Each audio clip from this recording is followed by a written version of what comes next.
This video is brought to you by Dr. Kristen R. Bromley's Guitar Method Book Series and Online Music Academy.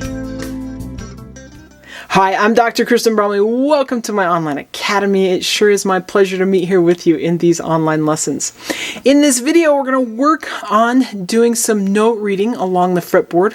We're in the key of C right now in the lesson series. So note reading along the fretboard is the focus of this lesson series, and so that's of course what we're going to be working on.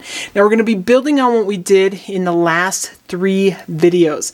In the last 3 videos, we learned one scale form and how to read in the key of C major in both 2nd position using that scale form and in 7th position. So now in this video, we're going to continue to use that scale form, but we're going to read notes 1 octave higher and in some different positions than we've read before. So it's going to be really fun. Of course, we're doing something a little bit new here, but it builds on what we've done before. So note reading should continue to get easier and easier as we move forward. Now this video accompanies lesson 2 from my note reading book 3 method book. In that book we're going to start on page 9. We're going to go over some things on page 9 and 15 here in this video, just getting acquainted with how we're using the scale form to play in this higher octave. And then in the next 2 videos that come out, which also go with lesson 2, we'll play the rest of the exercises that are found in this lesson. Of course, all the songs and exercises that we play will be right along with either drums accompaniment or full band accompaniment with drums, guitar, and bass, just to jam along with, because it makes it more fun and it helps us have this in reality, this feeling of getting to jam together and play real music. It's a social experience. If we're going to be reading notes, there's got to be a reason for it, because we're going to be playing some music that we need to read them. And of course we can play solo guitar where we need to read notation, but we can also play in an ensemble. So you get that ensemble sort of feel with the exercises happening here. All right, let's dive in with what we got happening on page 9. So in the last 3 videos, we were using what we're calling scale form 1. We learned it in the key of C, so our middle finger was on the C at the 3rd fret of the 5th string, but we were in 2nd position, and we played it right there. We also learned how to play it in 7th position with the root on the 6th string, so my middle finger on that 8th fret of the 6th string, and I can play the exact same pitches. So now we're going to look at how there on page 9 we can take that same scale form and put it in 9th position with the root on the 4th string. So my middle finger is at the 10th fret on the 4th string, and I can play that C major scale, but I'm doing it 1 octave higher. With this, we've got the 2nd string coming into the mix. When the 2nd string is used versus these lower 4 strings that we've been playing on, we have to do a little bit of shifting. So with the example that you'll see there written in tablature and the notation and in the diagram, you'll see that you need to shift up when you get to that 2nd string. And that's just because the tuning difference, the interval distance between the 2nd and 3rd string is different than it is between all the other strings. So between all of our strings except those 2, there's the distance of a perfect 4th anytime a string is adjacent to another. So perfect 4th, I play the like Here Comes the Bride because that's where we have it. But then we have a major 3rd.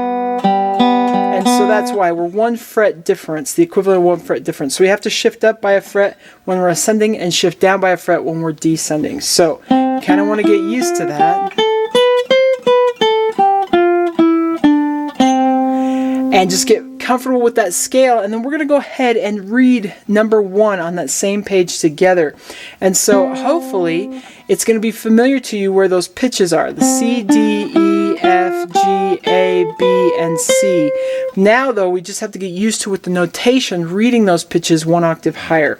So that's how that first part will start out. C, D, E, F, G, A, B, C, C, C. So we're going to go ahead and play this exercise together right along with the drums 2 times, first at a slower tempo and then a faster tempo. Alright, let's do it.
right, fantastic. Now that we've got that scale down, you could go ahead and read the rest of the exercises and songs found with lesson 2 in the note reading book, or note reading book 3, I should say.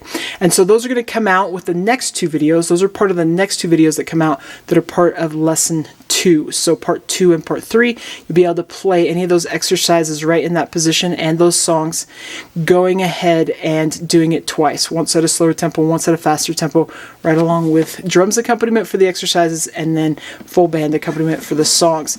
You might notice that the exercises are the same ones we've played previously, only they're an octave higher, so there should be a familiarity to them. Having gone through that now, of course, we have another position that we can play the same scale form in, and that's found on page 15. So, on page 15, you can play that same scale. We start at the 5th fret of the 3rd string to find that C pitch, and we have to shift up in a different spot within the scale. We have to shift up when we get to that 2nd string, just the same, and then it continues on as normal, and then we shift down on the way back. Now, with this one, you could potentially decide to use your index and ring fingers instead of middle and pinky, and you could do away with the shift altogether. There are advantages to both.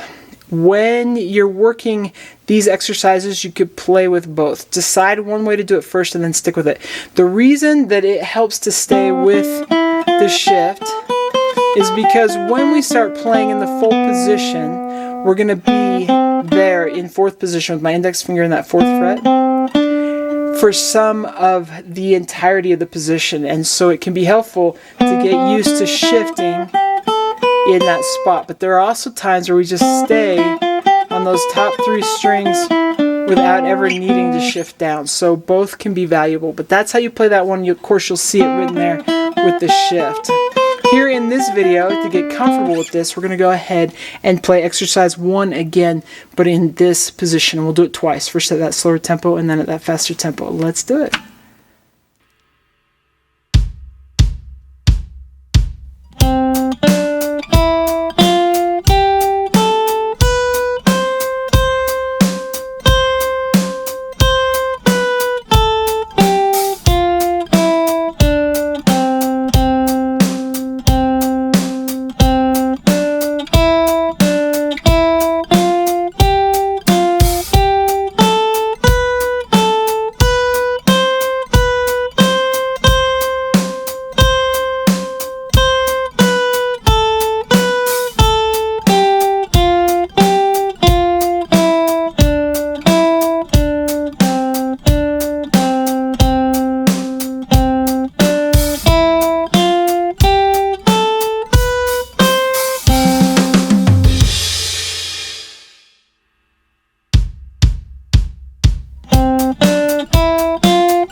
Alright, great. So now you have learned both positions where we can play in the key of C in this octave using our scale form 1. And of course, in the next 2 videos that come out, which are part of lesson 2 or which accompany lesson 2 from Note Reading Book 3, those have the rest of the exercises. So you can play with the other exercises and songs, jamming right along with me and the band or me and the drums.